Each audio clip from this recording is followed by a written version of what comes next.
আসসালামু আলাইকুম, সকলকে স্বাগত জানাচ্ছি। আমি আহসান উদ্দিন নোমান।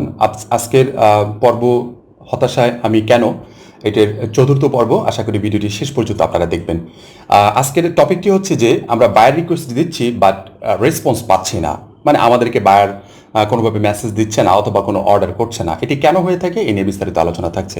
আর যারা এখন পর্যন্ত আমাদের চ্যানেলটিতে সাবস্ক্রাইব করেননি, অবশ্যই সাবস্ক্রাইব করে পাশেই থাকবেন। পাশে থাকা বেল আইকনটিতে ক্লিক করবেন যাতে করে নতুন কোনো ভিডিও দেওয়ার সাথে সাথে আপনারা নোটিফিকেশন পেয়ে যান।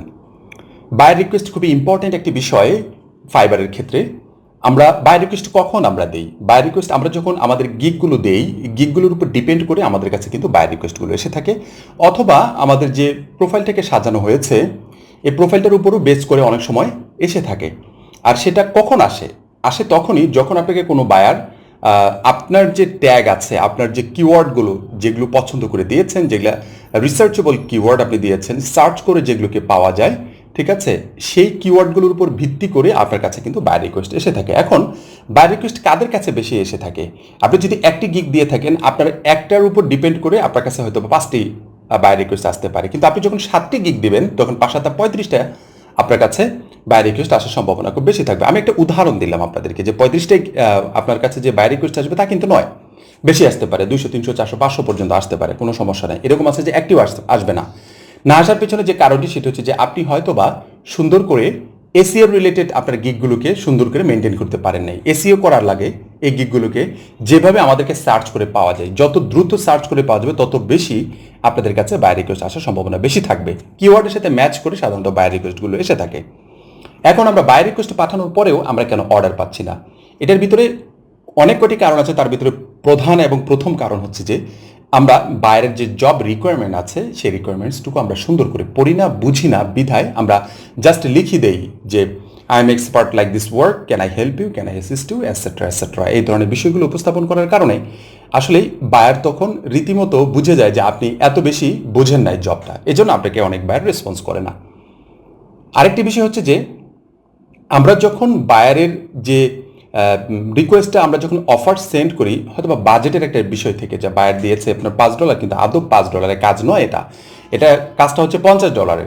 আপনি $5 বিট করেছেন। আপনি অবশ্যই এই বিষয়টার প্রতি একটু খেয়াল রাখবেন যে আপনি যখন বিট করবেন, আপনি যখন সেন্ড অফার করবেন, তখন অবশ্যই একটি কাজ মনে রাখবেন, সেটা হচ্ছে যে আপনি কত ডলারের কাজটুকু করতে পারবেন, এটা কত ডলারের কাজ হতে পারে সেটার উপর ডিপেন্ড করে আপনি পাঠাবেন। আপনি নির্দিষ্ট কোনো মানে তার যে বাজেট দেওয়া আছে সেই বাজেটের উপর আপনি পাঠাবেন তা কিন্তু না। আপনি আপনার মতো করে বাজেট দিতে পারবেন, নিঃসন্দেহে কোনো সমস্যা নাই। এই কয়েকটি বিষয় যদি আপনারা মানতে পারেন, আমার কাছে মনে হয় বায়ার রিকোয়েস্ট আমরা রেসপন্স পাবো। পাশাপাশি আরেকটি গুরুত্বপূর্ণ বিষয়, সেটা হচ্ছে যে বায়ারের যে জবটুকু আমাদেরকে দিয়েছে কিংবা জবটুকু যে সে অফার করেছে আমাদের কাছে, যে আমরা যেন তাদেরকে অফার সেন্ড করতে পারবো, সেই জবের যে ডিসক্রিপশনটা আছে এটা পুরোপুরি আপনি পড়ার একটা মেন্টালিটি নিয়ে আপনি তারপরে এই কাজটুকু করবেন। অবশ্যই ভালো করে পড়বেন, সে কি চাচ্ছে এখান থেকে, তার কি কি প্রয়োজন আছে, বিস্তারিত আপনি উপস্থাপন করার চেষ্টা করবেন। এমনটি নয় যে সে এখানে সে একটা ইতিহাস লিখেছে, আপনিও একটা ইতিহাস লিখবেন, না। এই ইতিহাসকে যতটা শর্ট করা যায়, 2-3 লাইনের ভিতরে যতটুকু শর্ট করে আপনি উপস্থাপন করতে পারেন, সর্বোচ্চ ভালোভাবে উপস্থাপন করতে পারেন, ম্যাক্সিমাম 3-4-5 লাইন এর মধ্যেই আপনাকে এটাকে কভার করতে হবে।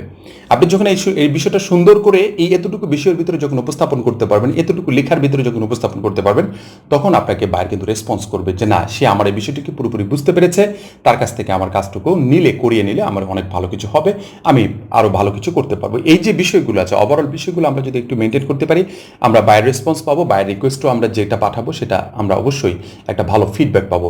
এই ছিল আজকের আলোচনা। আরেকটি বিষয়, সেটা হচ্ছে যে আমার পক্ষ থেকে, ব্যক্তিগত আমার পক্ষ থেকে আগামী মাসের 1 তারিখ থেকে একটি চিন্তা ভাবনা করেছি যে একটি লাইভ ক্লাসের আয়োজন করব। সেটা হচ্ছে যে ফাইবার মার্কেট প্লেস, পাশাপাশি আপওয়ার্ক, আর হচ্ছে যে আউট অফ মার্কেট প্লেস, এই 3টি বিষয়ের উপর 3-4-12 ঘন্টার একটি লাইভ ক্লাস আমি সেশন চালু করতে যাচ্ছি। যারা এখন পর্যন্ত এটার প্রতি ইন্টারেস্টেড আছেন, জাস্ট একটু কমেন্টস করে জানাবেন।